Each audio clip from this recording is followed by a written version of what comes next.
Apa nih?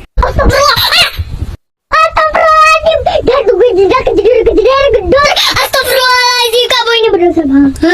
Santai tapi tidak lalai. Laksanakan kewajiban kuliahmu, manajemen waktumu dengan baik, maka kuliah akan terasa menyenangkan. Sek, jeda jeduk dulu ya guys ya.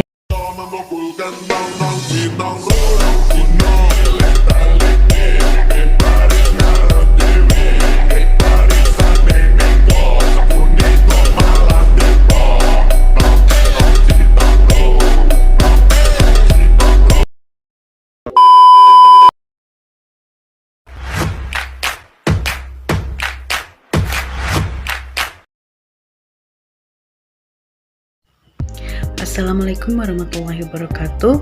Salam sejahtera bagi kita semua. Perkenalkan, kami dari kelompok 1 Sistem Keuangan Islam. Untuk pertama-tama kami di sini akan membahas materi tentang perkembangan keuangan Islam. Pemaparan materi kali ini adalah tugas yang diberikan oleh Profesor Dr. Agus Eko Sujianto, SEMM, selaku dosen pengampu mata kuliah Sistem Keuangan Islam.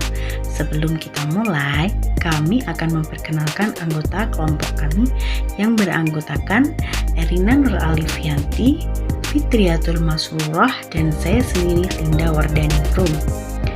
Baik, untuk mempersingkat waktu, mari kita sama-sama menyimak pemaparan materi dari kelompok kami. Cekidot! Yang pertama, cikal bakal keuangan Islam di Indonesia. Menurut sejarah perbankan syariah di Indonesia, berdirinya bank berbasis syariah lebih banyak diusahakan oleh kelompok profesional muslim yang lebih berorientasi pada praktik. Namun secara teori keuangan pada umumnya belum terdapat kesepakatan di kalangan akademisi. Kelompok profesional ini merasa tidak perlu menunggu perkembangan teori terlalu jauh. Mereka cenderung mewujudkan fikih muamalah ke dalam praktik. Tentu saja setelah dilakukan konseptualisasi, perkembangan selanjutnya dikawal oleh Dewan Syariah yang dibentuk di tingkat nasional maupun di setiap bank dan lembaga keuangan syariah. Jika menilik dari fase perkembangan keuangan Islam di Indonesia, maka kita akan menemui berbagai aturan yang muncul dari inisiatif tokoh agama dan profesionalis muslim. Berikut fase kemunculan keuangan Islam modern di Indonesia. Yang pertama, pada era tahun 1983 sampai 1992, yakni rencana terapkan sistem bagi hasil. Pada tahun 1983 terdapat peristiwa besar dalam dunia perbankan di Indonesia. Bank Indonesia atau BI memberikan keleluasaan kepada bank-bank untuk menetapkan suku bunga. Pemerintah Indonesia telah berencana menerapkan sistem bagi hasil dalam perkreditan yang merupakan konsep dari perbankan syariah. Tahun 1990, Majelis Ulama Indonesia atau MUI membentuk kelompok kerja untuk mendirikan Bank Islam di Indonesia. Agustus 1990, MUI menyelenggarakan Lokakarya, Bunga Bank, dan Perbankan di Jawa Barat. Sebagai hasil kerja tim perbankan MUI adalah berdirilah Bank Syariah pertama di Indonesia, yakni PT Bank Muamalah Indonesia atau BMI. Yang kedua, pada era tahun 1992 sampai 1998, yakni landasan hukum bank syariah pertama. Landasan hukum operasi bank yang menggunakan sistem syariah saat itu hanya diakomodir dalam salah satu ayat tentang bank dengan sistem bagi hasil pada Undang-Undang Nomor 7 Tahun 1992 tanpa rincian landasan hukum syariah serta jenis-jenis usaha yang diperbolehkan.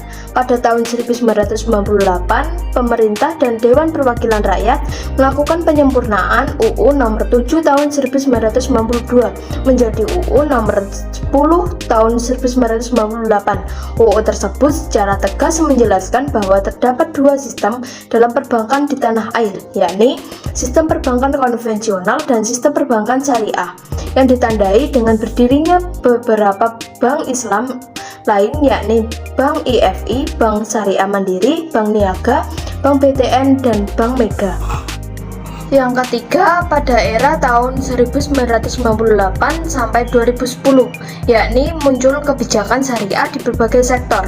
Pengesahan beberapa produk perundangan telah memberikan kepastian hukum dan meningkatkan aktivitas pasar keuangan Islam dengan telah diberlakukannya UU Nomor 21 Tahun 2008 tentang Perbankan Syariah yang terbit tanggal 16 Juli 2008. Maka pengembangan industri perbankan syariah nasional semakin memiliki landasan hukum. Lahirnya UU Perbankan Syariah mendorong peningkatan jumlah Bank Umum Syariah atau BUS pada tahun 2009 hingga 2010 berawal dari 5 BUS menjadi 11 BUS. Yang keempat, pada era tahun 2010 sampai 2015, yakni pemantapan kebijakan syariah. Sejak mulai dikembangkannya sistem perbankan syariah di Indonesia dalam 2 dekade pengembangan keuangan syariah nasional, sistem keuangan syariah kita menjadi salah satu sistem terbaik dan terlengkap yang diakui secara internasional. Pada akhir tahun 2013, fungsi pengaturan dan pengawasan perbankan berpindah dari Bank Indonesia ke Otoritas Jasa Keuangan. OJK menyusun visi dan strategi tersebut ke dalam roadmap Perbankan Syariah Indonesia atau RPSI tahun 2015 sampai 2019 yang di-launching pada Pasar Rakyat Syariah pada tahun 2014. Hasil awal terlihat pada tahun 2015, industri perbankan syariah terdiri dari 12 bank umum syariah, 22 unit usaha syariah yang dimiliki oleh bank umum konvensional, dan 162 BPRS dengan total aset sebesar 273 triliun 494 miliar dengan pangsa pasar 4,61%. Yang kelima, pada era tahun 2015 sampai 2017, yakni digitalisasi keuangan syariah. Seiring meningkatnya permintaan masyarakat terhadap sistem keuangan transparan, praktis, dan akuntabel, OJK mendorong inovasi keuangan berbasis teknologi yang tengah berkembang untuk memenuhi permintaan tersebut. Peraturan Otoritas Jasa Keuangan Nomor 77/POJK 01/2016 tentang layanan pinjam meminjam uang berbasis teknologi informasi menjadi usaha OJK membangun legalitas usaha untuk meningkatkan kepercayaan masyarakat.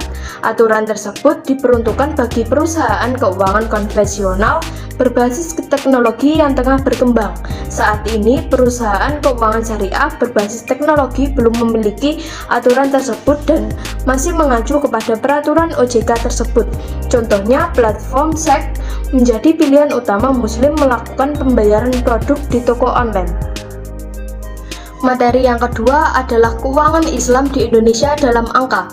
Tidak banyak orang yang tahu pusat keuangan Islam di Barat berada di London, Inggris. Pada tahun 2014 lalu, ada 20 bank di Inggris yang menawarkan produk keuangan Islam, sementara ada 49 produk sukuk atau obligasi syariah dengan total nilai 43 miliar US dollar. Pertumbuhan Islamic Finance begitu tinggi, mencapai 50% dibandingkan perbankan konvensional. Nilai globalnya pun mencapai 1,8 triliun US dollar. Fakta di atas sebenarnya dengan tegas menampik isu bahwa keuangan Islam hanya diafiliasikan dengan Muslim. Keuangan Islam atau Islamic Finance diminati oleh berbagai negara, tak memandang agama yang dipeluk oleh nasabah. Populasi Muslim di Indonesia berjumlah lebih dari 85% dari total penduduk Indonesia. Ini menjadi alasan utama sebenarnya Indonesia adalah pasar yang menjanjikan untuk keuangan Islam seperti perbankan syariah, industri keuangan non-bank atau IKNB syariah, termasuk pasar modal syariah. Baik, untuk materi selanjutnya adalah milenium ketiga, peluang dan tantangan. Menjelang abad ke-21, banyak persoalan kemanusiaan yang sangat menyedihkan, baik tingkat global maupun tingkat nasional. Letusan ketidakpuasan dalam bidang ekonomi, politik, dan sosial budaya terdengar semakin nyaring dari berbagai komunitas umat manusia. Ketidakberdayaan sebagian masyarakat berhadapan dengan kekuatan-kekuatan ekonomi, politik, dan budaya global tampak melalui publikasi sebagian besar media massa. Berikut ini sejumlah daftar kebutuhan sistem diharapkan dapat mengatasi persoalan ekonomi yang dihadapi umat manusia, yaitu yang pertama, membangun kembali aspek spiritual dan moral ekonomi dan memasukkannya secara intrinsik ke dalam ilmu ekonomi. Yang kedua, menciptakan tata dunia baru yang adil dan tidak bersifat hegemonistik. Yang ketiga, menempatkan sumber daya manusia sebagai salah satu modal dalam kegiatan ekonomi dan peranan uang diluruskan hanya sebagai bersifat instrumental, bukan sebagai komoditas. Yang keempat, membuat sistem semua tingkatan distribusi kekayaan dan pendapatan yang adil. Yang kelima, menghidupkan ekonomi pasar dengan tanggung jawab sosial, komitmen, moral, dan peran positif negara untuk menjamin berlangsungnya aturan permainan. Di samping itu, ada tantangan yang perlu mendapat perhatian. Yang pertama yaitu tantangan yang bersifat eksternal, dan yang kedua adalah tantangan yang bersifat internal. Tantangan yang pertama yaitu tantangan yang bersifat eksternal, yaitu anggapan yang lahir dari sikap Bobby terhadap Islamic term sebagai akibat kesalahpahaman atau pengalaman historis yang keliru. Yang kedua, tantangan yang bersifat internal, yaitu berupa kurangnya kepercayaan terhadap kemampuan ilmu dan sistem ekonomi, antara lain karena kekakuan melihat perkembangan ilmu pengetahuan atau tidak mampu menangkap perubahan paradigma. Yang kedua, kejumudan atau tidak mempunyai keberanian moral untuk menghargai milik sendiri. Dan yang ketiga adalah kemunafikan atau di satu pihak ingin tetap sebagai muslim tetapi di pihak lain tidak ingin mengikuti sistemnya. Perkembangan ekonomi syariah di Indonesia dalam satu dekade terakhir ini berkembang pesat dan semakin menarik. Pasca tahun 1998, bank-bank umum berbasis sistem syariah mulai tumbuh. Kini kurang lebih sekitar 10 bank umum syariah di Indonesia. Belum lagi ditambah dengan puluhan bank perkreditan syariah di berbagai wilayah. Dan terbukti bahwa perbankan syariah kebal dari gelombang krisis global. Efek positifnya adalah 10 bank top Islam terus menunjukkan dorongan kinerja dengan mencatat rata-rata pertumbuhan tahunannya sekitar 30% untuk 2008. Krisis saat ini tampaknya menambah kelemahan perbankan konvensional tempat sistem keuangan global tersebut dibangun. Baik, itu tadi adalah pemaparan materi dari kelompok kami. Jika ada kurang lebihnya, kami mohon maaf sebesar-besarnya. Semoga materi yang kami paparkan tadi bisa bermanfaat untuk kalian semua. Tunggu materi-materi selanjutnya dari kami ya. Billahi taufiq wal hidayah. Wassalamualaikum warahmatullahi wabarakatuh.